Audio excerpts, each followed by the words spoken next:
प्रिय दर्शकों, नमस्कार।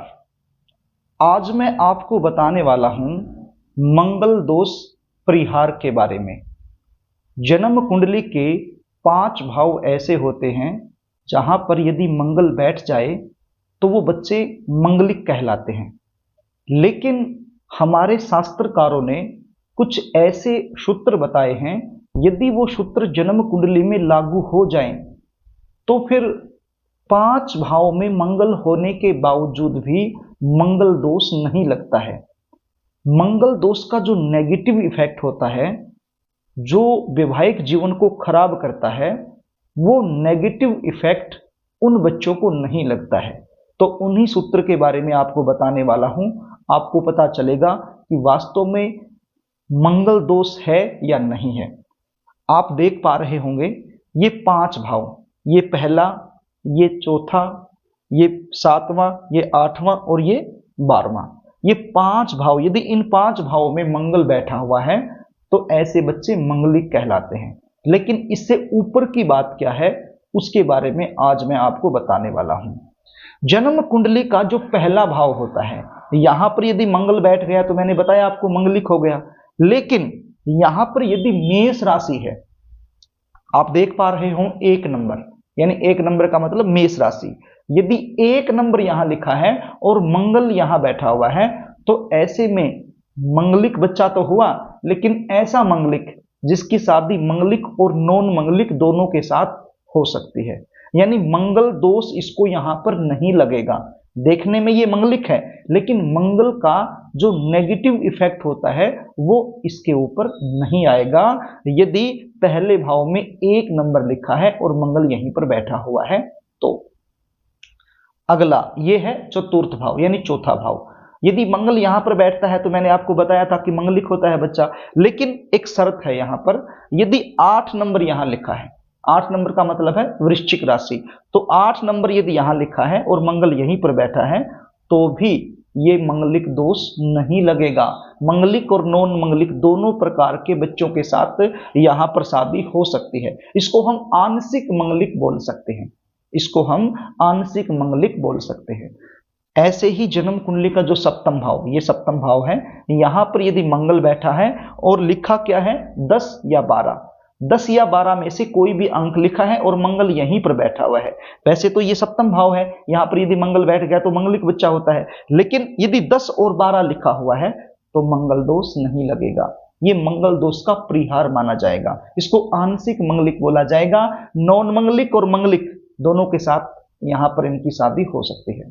ये जन्म कुंडली का अष्टम भाव, यहां पर यदि मंगल बैठ जाता है तो ऐसे बच्चे मंगलिक कहलाते हैं। लेकिन यदि 4 नंबर और 11 नंबर यहां पर लिखा है और मंगल यहीं पर बैठा हुआ है तो ये मंगलिक दोष नहीं लगेगा। ऐसे में इसको आंशिक मंगलिक कहेंगे। मंगलिक और नॉन मंगलिक दोनों के साथ शादी हो सकती है। मंगल का जो नेगेटिव इफेक्ट है, जो वैवाहिक जीवन को खराब करता है, वो यहां पर नहीं कर पाएगा। ये जन्म कुंडली का 12वां भाव, यानी द्वादश भाव। यदि मंगल यहां पर बैठा हुआ है तो ऐसे बच्चे मंगलिक होते हैं। लेकिन यदि 9 नंबर यहां पर लिखा गया है, हमारे शास्त्रकारों ने बताया यदि 9 नंबर लिखा है और मंगल यहीं बैठा है द्वादश भाव में तो भी मंगल दोष नहीं लगता है। ये अपवाद है। यदि यहां पर 9 नंबर लिखा है और मंगल यहां पर है तो ऐसे बच्चों को भी मंगल दोष नहीं लगता है।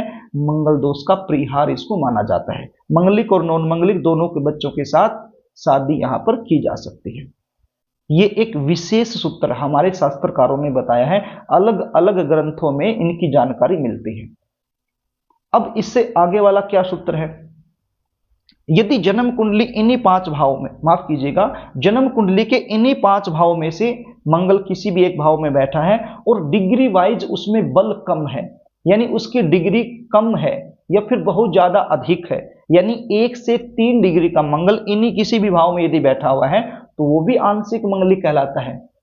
और यदि डिग्री 27 से लेकर 30 तक, क्योंकि कोई भी ग्रह होता है उसके पास 30 डिग्रियां होती हैं, 1 से लेकर 30 तक, तो 1 से लेकर 3 तक डिग्री होगी तो उसमें बल नहीं होगा, वो बड़ा कमजोर होगा। या फिर 27 से लेकर के 30 तक होगी तो वो भी वृद्ध अवस्था में चला जाएगा, तो उसमें भी बल नहीं होगा।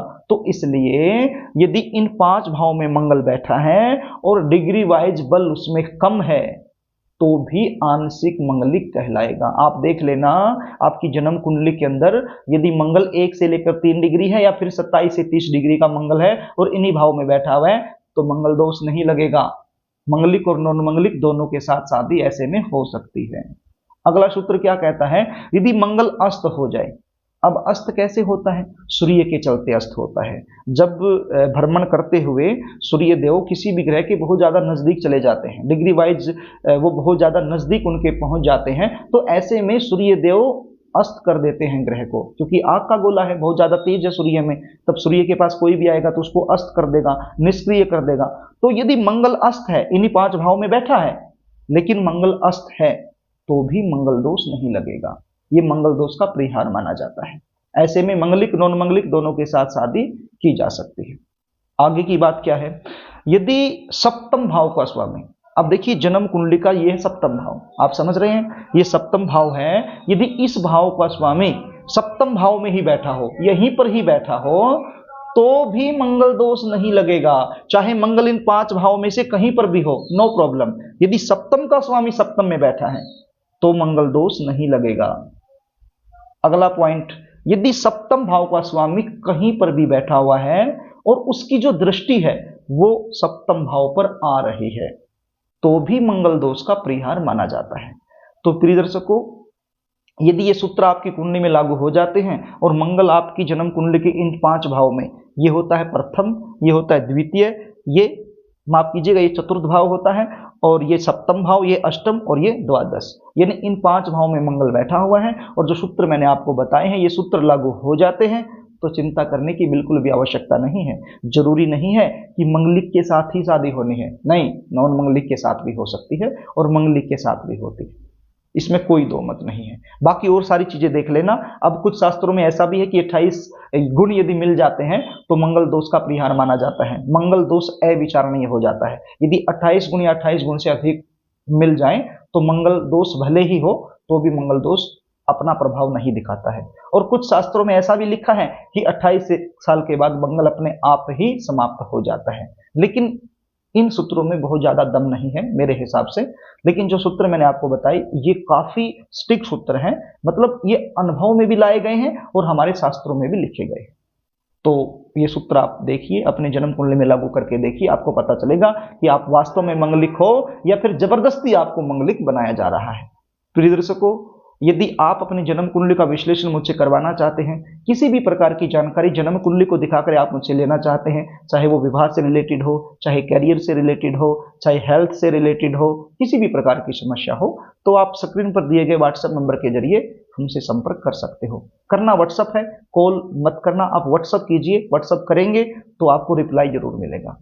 प्रिय दर्शकों, कार्यक्रम यदि आपको अच्छा लगे तो इस वीडियो को लाइक भी कर देना, इसको शेयर भी कर देना, ताकि ये अच्छी जानकारी किसी दूसरे के पास भी पहुंच जाए। और आपसे निवेदन करना चाहूंगा, यदि आप मुझसे लगातार जुड़े रहना चाहते हैं तो चैनल को सब्सक्राइब जरूर कर लेना। आज के लिए बस इतना ही, आगे फिर मिलेंगे, तब तक के लिए नमस्कार।